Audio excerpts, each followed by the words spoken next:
On behalf of the Aliyah Return Center, I'm your host, Chaim Mailspin, and I'm here at the historic and prophetic Sea of Galilee. 2 bombs exploded in Jerusalem, one near the central bus station and the second in Ramot. At least 18 people are injured. Please keep Jerusalem in your prayers. The war between Russia and Ukraine is grinding into its 9th month with no clear end in sight. Although Ukrainian forces have made some gains on the battlefield, the Ukrainian home front has suffered terrible destruction, particularly the systems that supply civilian population with electricity, heat, water, and many other basic necessities of life. The Russian strategy appears to be focused on making life for the Ukrainian civilian population so miserable that they'll agree to capitulate to Russian demands, despite the success of their soldiers in the field. Whether that strategy will be successful long-term or not remains to be seen. As winter descends, they might have no choice but to order their populations to evacuate the cities and attempt to seek shelter in Eastern Europe, at least until warmer weather returns in the spring. Many of the Jewish citizens of Ukraine and Russia have already fled to Israel, a total 32,494, and from Russia, 14,450 from Ukraine and 1,750 from Belarus. The numbers represent a nearly 400% increase over the same period in 2021 last year. The report also gave some details about larger than average numbers of new immigrants from North America, UK, France, Ethiopia, Argentina, South Africa. The total number of new immigrants to Israel so far in 2022 is approximately 61,000, the largest number in many, many years. In recent years, the encouragement of immigration to Israel has been carried out with the help of hundreds of emissaries located all over the world. Proper information is distributed correctly to Jewish people around the world.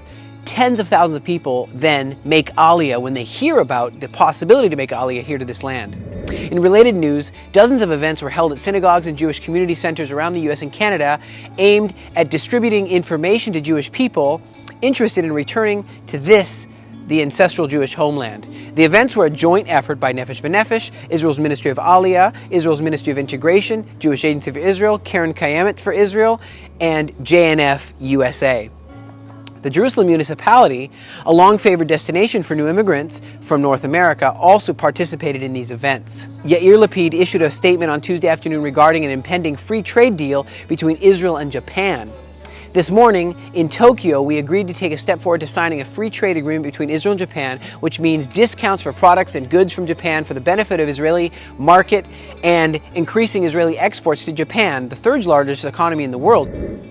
What does all this mean? The deteriorating living standards in Ukraine, Russia, Belarus, and many Western European countries with large Jewish populations will obviously be a factor in pushing people to leave. If they're Jewish, they will also be some powerful factors pulling them towards Israel. While much of the world appears to be heading on towards an economic recession, Israel's economy seems to be doing remarkably well.